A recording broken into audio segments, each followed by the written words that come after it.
Hello नमस्कार श्री स्वामी समर्थ आणि welcome back to my channel. So आजचा आपला ब्लॉग असणार आहे तो म्हणजे खानदेशी स्पेशल बिबड्या.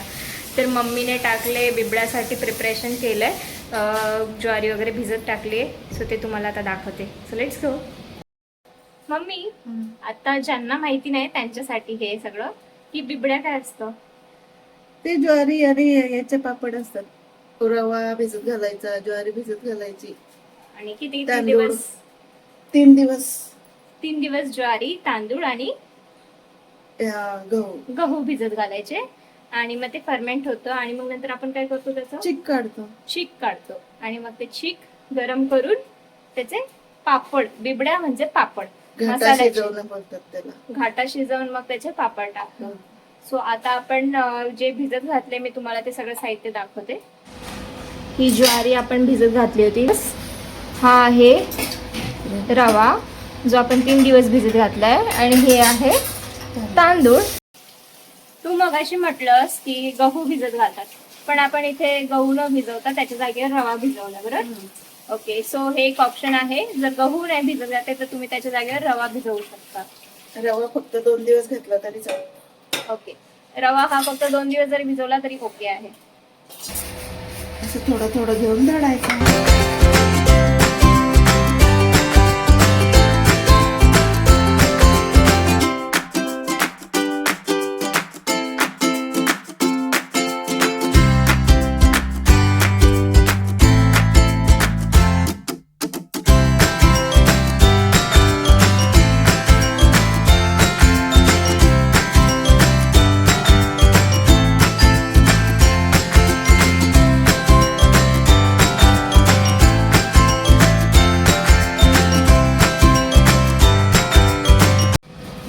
आता हे आपण चाळून घेणार आहोत आणि मग ह्यातलं जे पाणी खाली पडणार आहे तो असणार आहे आपला चीक. आणि हे ज्वारी, रवा, तांदूळ आपण जे भिजत टाकलं होतं ते 3 दिवस भिजत टाकलेलं. सो त्याचं पाणी जे आहे ते रोज चेंज केलं होतं आपण. आणि अशा प्रकारे आता ते मिक्सरला लावून थोडं थोडं पाणी टाकून वाटलेलं आहे आणि त्याचं चीक काढून घेत आहोत आपण.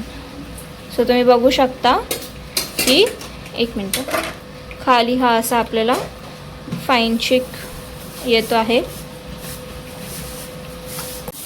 आता आपलं सगळं पाणी गाळून झालेलं आहे. आता याचं काय करणार आहे मम्मी आपण?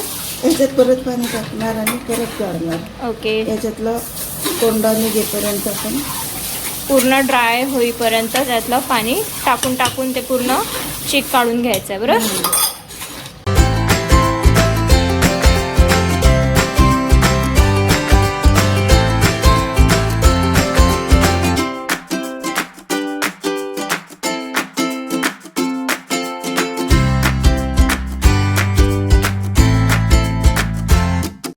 तिन्ही पदार्थ छान वाटून झालेले आहेत. तर आपण हे रात्रभर आता असं झाकून ठेवणार आहोत आणि त्याआधी आपण साबुदाणा भिजत घालणार आहोत.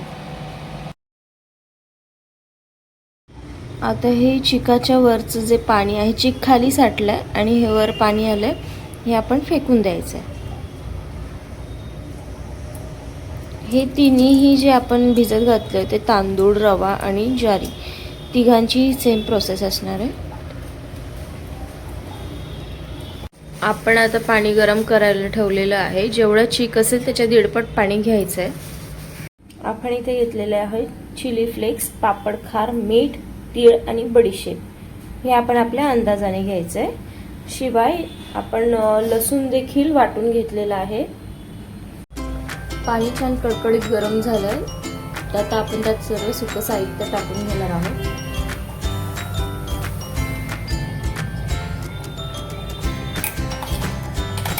त्यानंतर आपण यामध्ये लसूणची जी पेस्ट केली ती पेस्ट पण टाकायची.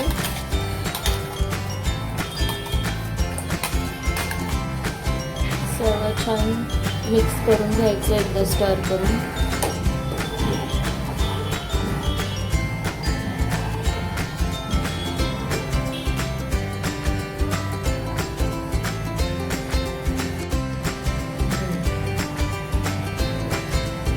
त्यानंतर आता आपण रवा, ज्वारी आणि तांदूळचं जे मिश्रण केलं होतं ते छान मिक्स करून एकत्र करून यात हळूहळू टाकायचं आहे आणि लगेच फ्राईने घोटायचं, म्हणजे कोणतेही लम्स त्यात राहिले नाही पाहिजे म्हणून.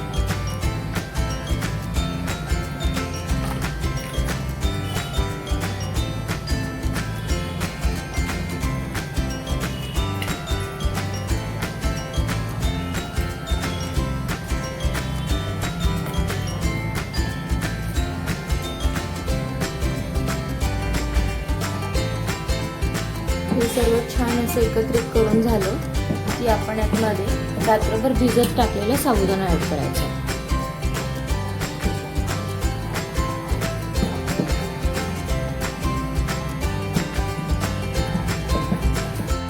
सर्व साहित्य छान मिक्स केल्यानंतर आपल्याला याला कंटिन्यू स्टर करायचं आहे. सो यामध्ये कोणत्याही गाठी नाही झाल्या पाहिजे आणि टोपाला हा चीक लागला नाही पाहिजे याची काळजी आपल्याला घ्यायची आहे.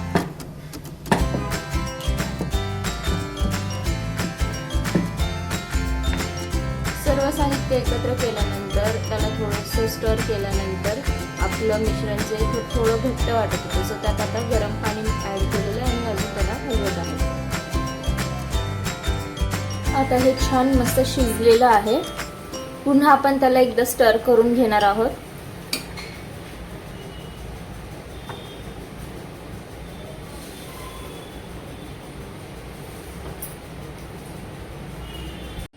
खाली पुठ्ठे टाकले, त्यावर हे प्लास्टिक टाकलंय आणि आता त्यावरती आपण टाकणार आहोत कॉटनची पाण्याने भिजवलेली साडी, जी ओलसर असेल. कॉटनची साडी घ्यायची आहे, जॉर्जेटची वगैरे घ्यायची नाही आहे, कारण मग ती पापडं नंतर निघत नाहीत ओली असताना. आपला चीक मस्त गरम आहे, तर आता झटपट पटापट पापडं टाकून घ्यायचे आहेत अशा पद्धतीने.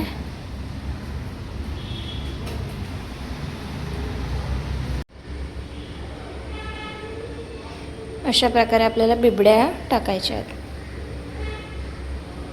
एकसारख्या.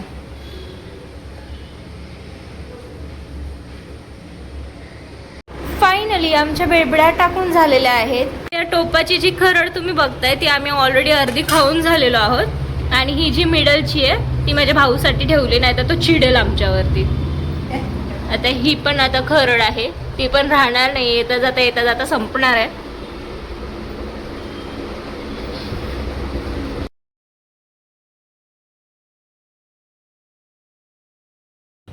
आता झाली संध्याकाळ आणि मी छान मस्त फ्रेशन अप झालेत. आता आपण जाऊया वरती आणि बघूया पापड काय करतायत, आपले सुकले आहेत की नाही. आणि त्याला आता आपल्याला पलटी मारावं लागेल, साडीचा कपडा ओला करून त्याला पलटी करायचं आहे. सो चला. अशी आपली पापड आता सुकलेली आहेत. आपण साडी पलटी मारून अशा रीतीने पाणी टाकून घेणार आहोत आणि कपडा ओला झाला, पापड ओला झाले की ते हळूहळू निघायला लागतात. मग त्यानंतर ते वेगळे करून घ्यायचे साडीपासून.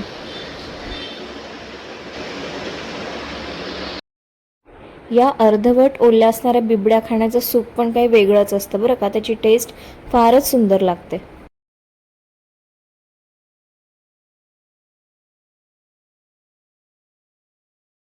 फायनली आपल्या बिबड्या सुकलेल्या आहेत. आता आपण या तळून बघूया कशा झाल्यात त्या.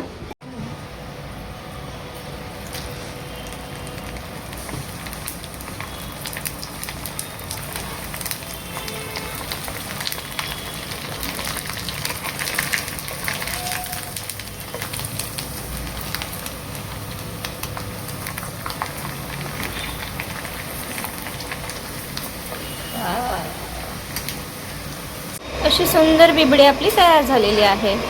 तर गाईज, हा व्हिडिओ तुम्हाला कसा वाटला कमेंटमध्ये आम्हाला नक्की सांगा. व्हिडिओ आवडला असेल लाईक करा, शेअर करा आणि चॅनलला सबस्क्राईब केलं नसेल तर नक्की करा. थँक्यू.